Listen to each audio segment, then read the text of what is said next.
بسم اللہ الرحمن الرحیم۔ السلام علیکم۔ نیوز انالیسز کی ایک نئی ایپیسوڈ کے ساتھ میں ہوں سید عارف بہار۔ ناظرین، برطانیہ کے شہر لیسٹر میں ایشیا کپ کے موقع پر پاکستان اور بھارت کی کمیونٹیز کے درمیان ایک ناخوشگوار سی کیفیت پیدا ہوئی، جس کے بعد کشیدگی دونوں کمیونٹیز کے درمیان کشیدگی بڑھتی چلی گئی اور اس کے نتیجے میں کئی جگہوں پر تصادم کے واقعات بھی ہوئے، اور یوں برطانوی حکومت نے اندیشہ نقص امن کے پیش نظر 45 افراد کو ابھی تک وہاں گرفتار کیا گیا ہے۔ جو بھارت کے مظاہرین تھے وہ تقریباً تمام لوگ وہی نعرے لگا رہے تھے اور وہی اسلوب اپنائے ہوئے تھے احتجاج کا جو اس وقت بھارت میں غالب اور بالادست نظر آ رہا ہے، یعنی RSS کا مائنڈ سیٹ جو ہندوتوا نظریات پر پختہ یقین رکھتا ہے اور مہابھارت کی فلسفی پہ پوری طرح یقین رکھتا ہے، اور جس میں دوسرے مذاہب اور دوسری اقلیتوں کے لیے اسپیس اب روز بروز تنگ ہوتی جا رہی ہے۔ برطانیہ کے شہر لیسٹر میں وہ تمام اسلوب اور انداز اپنایا جا رہا تھا، یعنی بھارت کا جو انتہا پسندی کا بنتا ہوا مزاج ہے وہ برطانیہ تک اس کے سلسلے اور اس کے سائے دراز ہو کر رہ گئے ہیں۔ بھارت میں جو ہندوتوا کی ایک لہر اٹھی ہے، یہ اب رفتہ رفتہ ایک عالمگیر لہر کی صورت اختیار کرتی جا رہی ہے، اور ڈائسپورا بھارت کا جو عمومی طور پر خاصا پرامن ڈائسپورا تھا، وہ اب پوری طرح RSS کے متعصبانہ رنگ میں رنگتا چلا جا رہا ہے۔ برطانیہ، امریکہ، آسٹریلیا، جہاں بھارت کے لوگوں کی اور ہندوؤں کی بہت بڑی تعداد موجود ہے، وہاں تقریباً پورے بھارتی ڈائسپورا پہ یا ہندو ڈائسپورا پہ اب RSS کا رنگ پوری طرح غالب نظر آ رہا ہے۔ اب بھارت کے اندر سے چلنے والی یہ ہندوتوا تحریک، جس کا مقصد اور مدعا ہندویت ہے، اور جس میں بھارت کو ہندو مذہب کے ساتھ لازم و ملزوم قرار دیا گیا ہے، یعنی جو بھارت کا شہری ہے، جو ہندوستان کا شہری ہے، اس کا ہندو ہونا یا ہندو مت پر یقین رکھنا لازمی قرار دیا گیا ہے، اور یہ وہ فاشسٹ سوچ ہے کہ جو آگے چل کر کسی بڑے حادثے اور کسی بڑے سانحے کی بنیاد بن سکتی ہے۔ اس حوالے سے برطانیہ کے ایک معروف اخبار دی گارجین نے بڑا ایک تفصیلی مضمون لکھا ہے، جس میں اس بات کا اشارہ کیا گیا ہے کہ جو بھارت میں ہندوتوا کی جو لہریں تھیں وہ اب ایک عالمگیر شکل اختیار کرتی جا رہی ہیں، اور یہ فلسفی دنیا کے اندر بہت سے تعصبات کو اور بہت سے فتنہ و فساد کو جنم دیتی جا رہی ہے۔ یہ جو مضمون ہے یہ ہانا ایلس پیٹرسن کا مضمون ہے جو دی گارجین میں چھپا ہے۔ What is Hindu nationalism and how does it relate to trouble in Leicester, یہ اس کا عنوان ہے کہ اس کی ابتدا لیسٹر میں شروع ہونے والے ہندو مسلم تنازع سے کی گئی ہے، لیکن اس کا تاریخی پس منظر بھی اس مضمون میں سارا جو ہندوتوا ہے اس کا جائزہ لیا گیا ہے۔ مضمون نگار کا یہ کہنا ہے کہ ہندوتوا جو بھارت میں ایک غالب نظریہ رکھتی ہے یا غالب قوت ہے، اور بھارت میں اب یہ دائیں بازو کی شدت پسندی کے ساتھ جڑ کر رہ گیا ہے۔ یہ وہ خطرے کی گھنٹی ہے جو اب بین الاقوامی سطح پر سنائی دینے لگی ہے۔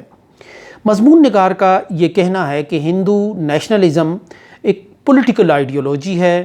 اور 19ویں صدی میں اس نے جنم لیا ہے، اور اس کا مرکزی تصور یہ ہے کہ بھارت کی قومی شناخت اور کلچر اور ہندو مذہب لازم و ملزوم ہے۔ ایک زمانہ یہ تھا کہ جب ہندو دانشور اور بھارت کے دانشور یہ کہتے تھے کہ ہندو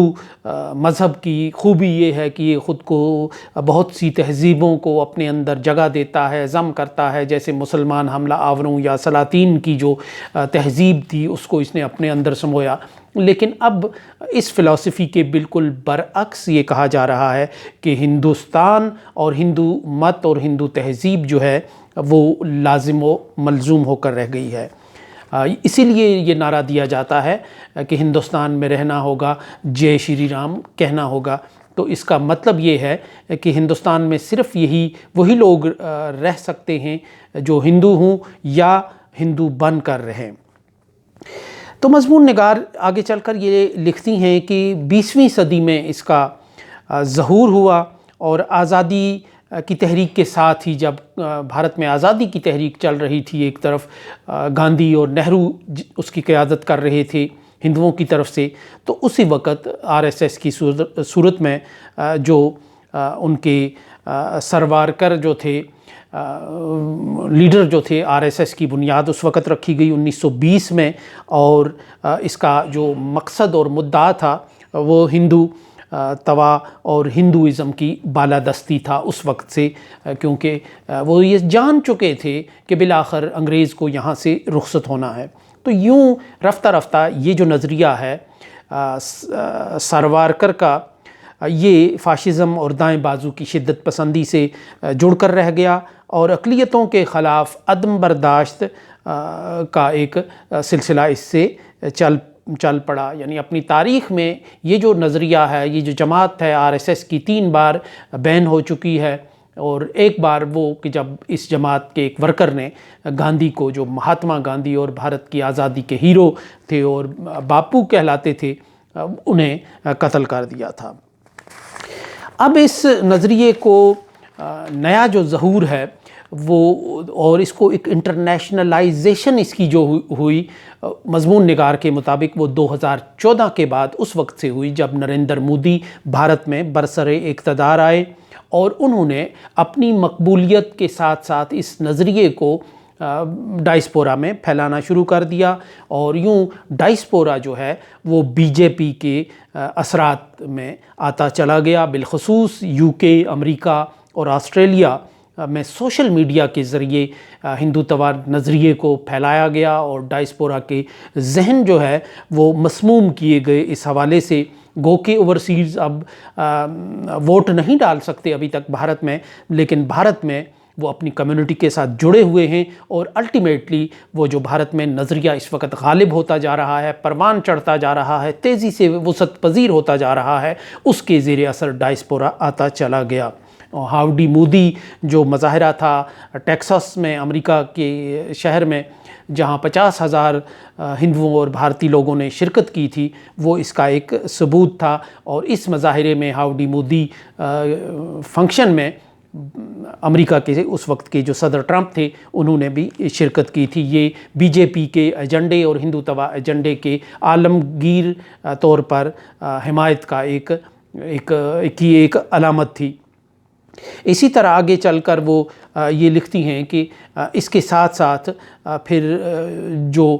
ہندوتوا نظریہ جو اس وقت ڈائسپورا میں اور بیرونی دنیا میں پھیل رہا ہے، انہوں نے اسلامی تاریخ کا جو بھارت میں ظہور اور ارتقاء ہے اس حوالے سے کام کرنے والے محققین کو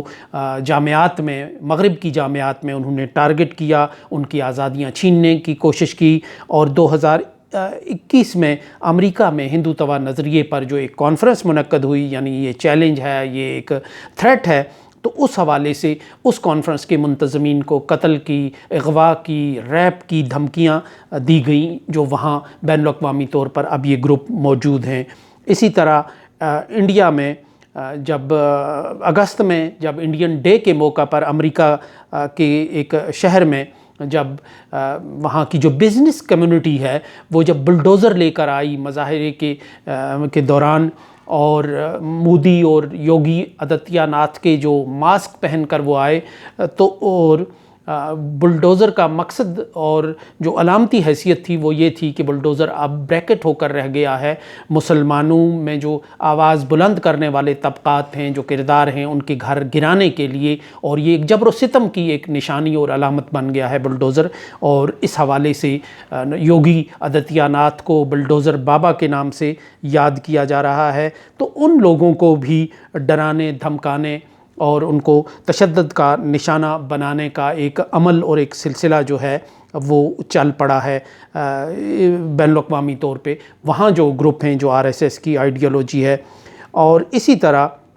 برطانیہ میں تک جب یہ امریکہ اور آسٹریلیا سے ہوتے ہوئے برطانیہ تک جب یہ نظریہ پہنچا تو 2019 کا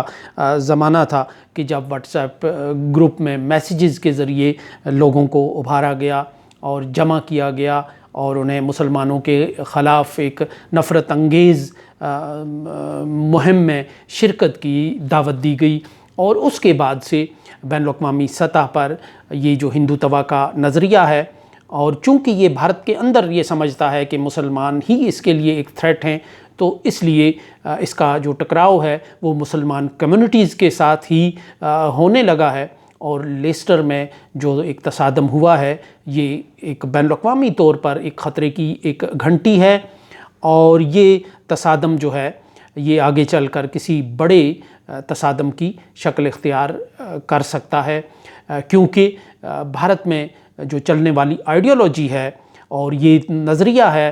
RSS کا، بالادستی کا نظریہ، دوسروں کو دبانے کا نظریہ، دوسروں کو زیر دست بنانے کا نظریہ، زیر نگیں بنانے کا نظریہ، یہ نظریہ ایک سوچ کے ساتھ، یعنی دائیں بازو کی جو بھارت کی شدت پسندانہ سوچ ہے اس کے ساتھ جڑ کر رہ گیا ہے۔ یوں لگتا ہے کہ لیسٹر کا یہ واقعہ اور گارجین میں چھپنے والا یہ مضمون اب دنیا کو یہ احساس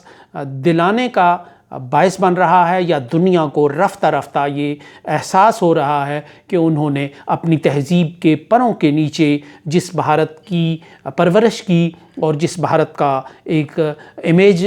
بنایا اور جس کو آگے بڑھنے میں مدد دی، وہ بھارت حقیقت میں ایک انتہائی دھماکہ خیز قسم کی صورتحال میں بدل رہا ہے، اور وہاں ایک انتہائی سنگین اور خطرناک شدت پسندی جو مذہب سے اپنی طاقت اور قوت حاصل کرتی ہے وہ پوری طرح پنپ چکی ہے۔ سو اس کے ساتھ ہی اجازت دیجیے، اللہ نگہبان۔